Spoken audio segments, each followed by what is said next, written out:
911, what is emergency? This is at Marina Village, Snug Harbor, down at Fort Myers Beach, and there's a dead body in one of the units. A search for a woman accused of killing a tourist on Fort Myers Beach now shifting to the border with Mexico. Law enforcement officers now scrambling to see if they can intercept her before she can try to sneak out of our country and into Mexico. Authorities say that Lois Riess targeting women who look like her. One Florida woman who came into contact with Riess was killed. On April 9th, 2018, the owner of a timeshare property in Fort Myers Beach, Florida, received multiple calls regarding a lack of water supply. The owner went door to door informing the tenants of the situation. However, when she reached room 404, there was no response. Using the master key, the owner entered the room, where she made a gruesome discovery. 911, what is emergency? Yes, this is at Marina Village, Snug Harbor, down at Fort Myers Beach, and there's a dead body in one of the units.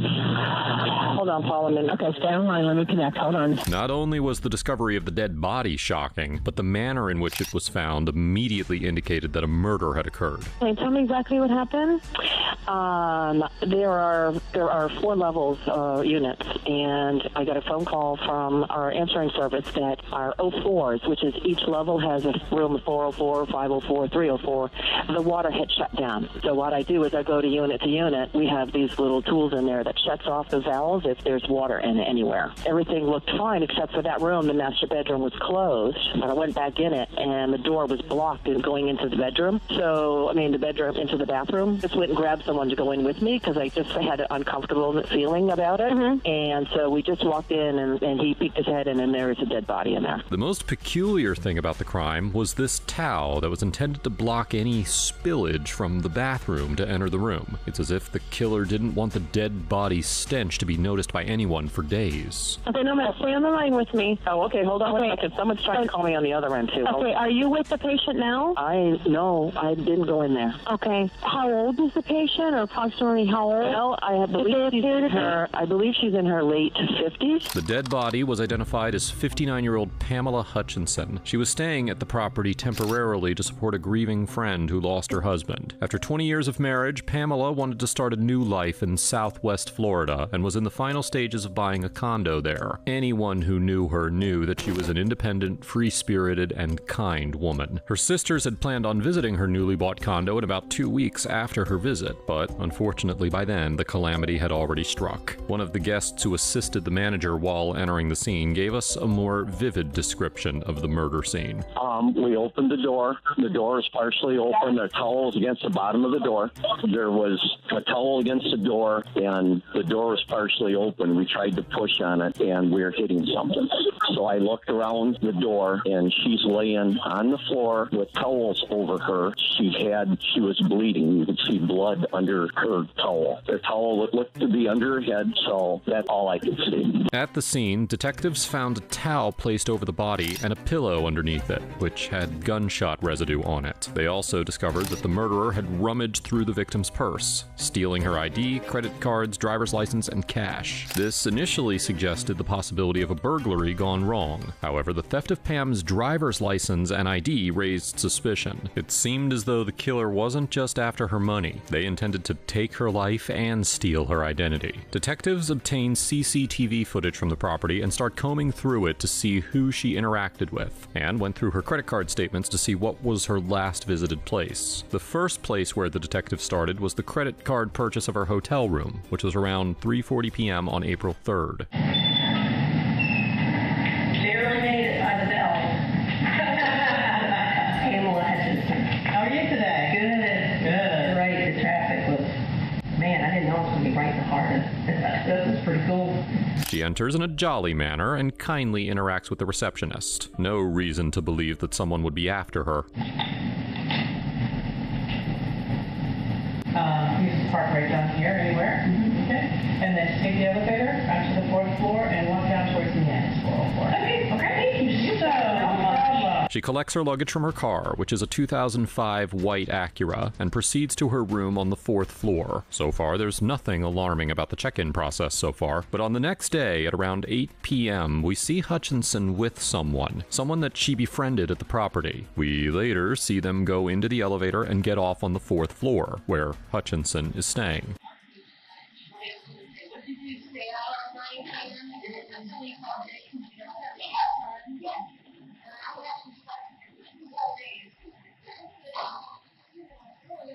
The two are sighted again late at midnight, just laughing and talking, clearly having a good time.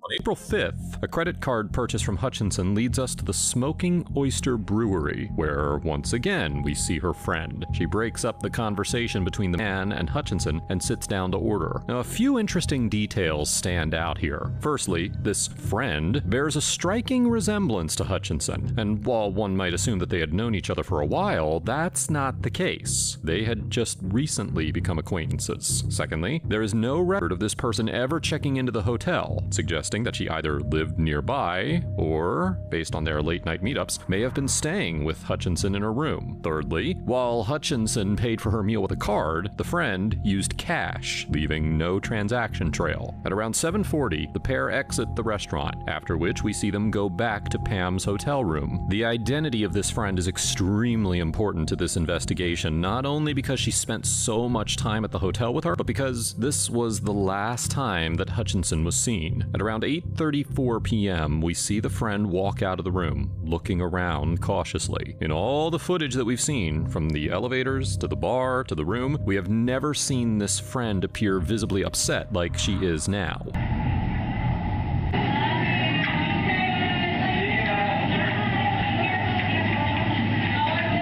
It's almost as if she's contemplating something she's done. There was regret creeping into her eyes, regret that she'd done something extremely wrong, but she had no time to stop and think in fear that someone would notice her unusual behavior. Now, before we move into what happened the next morning, please make sure to hit that like and subscribe button. It really supports the channel. Now, let's dive back in. It is now 6 a.m. the next day, and we see her exit Hutchinson's room with a luggage bag and a neon red outfit. Then she goes back to the room without the luggage, as if she's put the luggage somewhere else. 2 hours later, she exits the room in changed clothes, carrying a bag full of clothes. She returns, dragging a bag of clothes to the room. In fact, she does multiple trips to and from the room, and now Hutchinson is nowhere to be seen. Now she can be seen in the parking lot walking towards her car. She gets into her white-colored Cadillac Escalade and leaves. Luckily, the detectives got her license plate number from the footage, so now they can trace the owner and their whereabouts.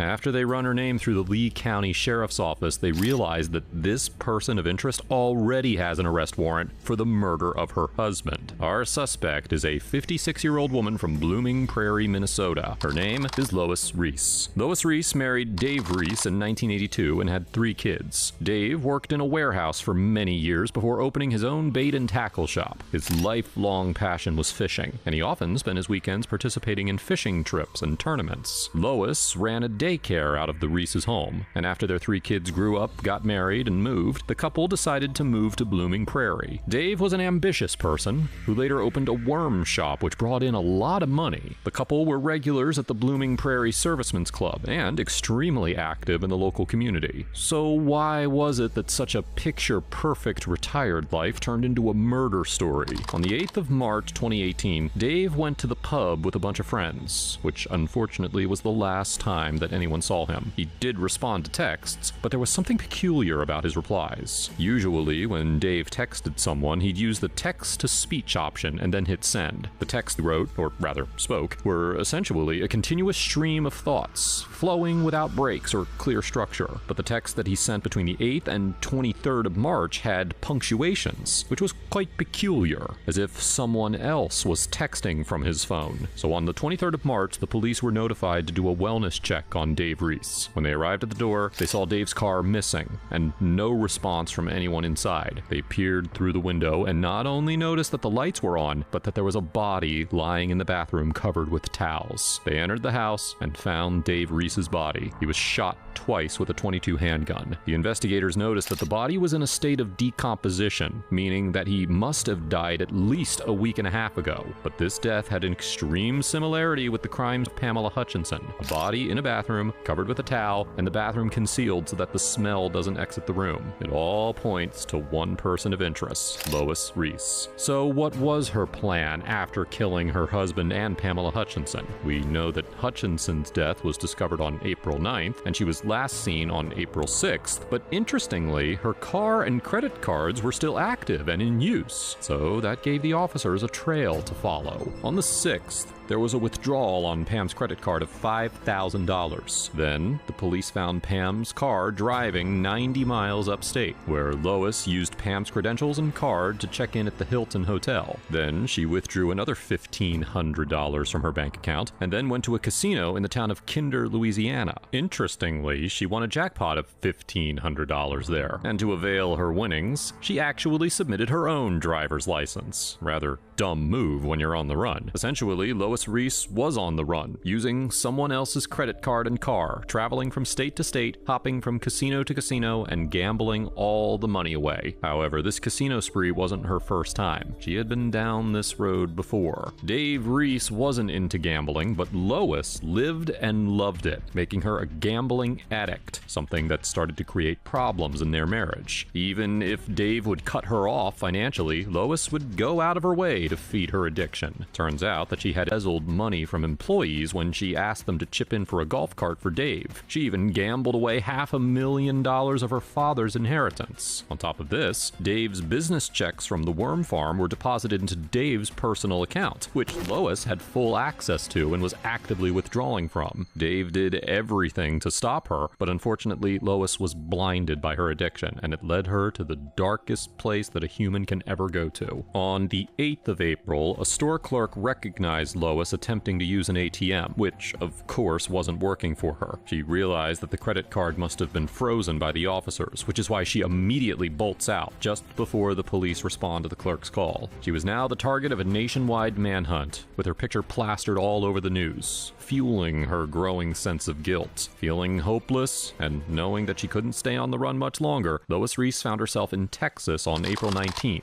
on an island called South Padre. She went out to eat at a restaurant called Dirty Al's, but it was packed, so she decided to try the neighboring restaurant. However, the manager immediately recognized her from the news and quickly called the police. He even confirmed that she had arrived in her white Escalade, sealing her fate. In the end, after all the running, she just calmly gave up and surrendered without a fuss. It's as if her guilty conscience had finally compelled her to do the right thing. So today's a huge win. She can't strike again. That was our main concern. We ran a killer off the streets. A multi-state manhunt is over tonight, ending on South Padre Island. She was here. We got the tip, and fortunately, there was no further incident when we conducted the arrest. We're fortunate for that, and we're just happy that put an end to the spree that was occurring. In December of 2019, Lois appeared in court and pled guilty to first-degree murder of Pamela Hutchinson and was sentenced to life without the possibility of parole. By pleading guilty, she avoided the death penalty. In August of 2020, she pled guilty to killing her husband and received a mandatory life sentence without parole. That's right, Tom Caitlin. The pre-trial was held here at Casson Manorville's Performing Arts Center due to social distancing concerns. Already convicted of the murder of Pam Hutchinson in Florida just after her husband David's murder, Riess was extradited to Minnesota last month. At the time, she entered a not guilty plea and has been held in the Steele County Jail since. But today, she pled guilty for the first-degree murder of her husband in 2018. She also accepted the sentencing of life in prison without possibility of parole. Riess described today how she and her husband had been arguing after their grandson's basketball game that day in 2018. The argument led to David handing her his gun and telling her to kill herself. Instead, Lois fired the .22 caliber gun into her husband's heart. David Riess's family, as well as the couple's children, addressed their mother today. Riess's son stated, quote, "What you did was selfish and left us with a mess." He added that while he is forever grateful for his upbringing, it will take a lot for him to ever see his mother again. Lois's daughter stated that she forgives her mother and added that the death of her father was the result of Lois's neglected mental health issues. Lois herself then read a statement saying she feels as if she deserves her punishment of life in prison, and she apologizes to her husband's family and friends. She concluded by stating her children are her biggest accomplishment and they possess the best traits of their father David. After receiving her sentence, Lois hugged her attorney, gave one last look at her children, and was led away in police custody. Now, if you think this case was horrific, you need to check out my video on the poor mother who experienced every parent's worst nightmare.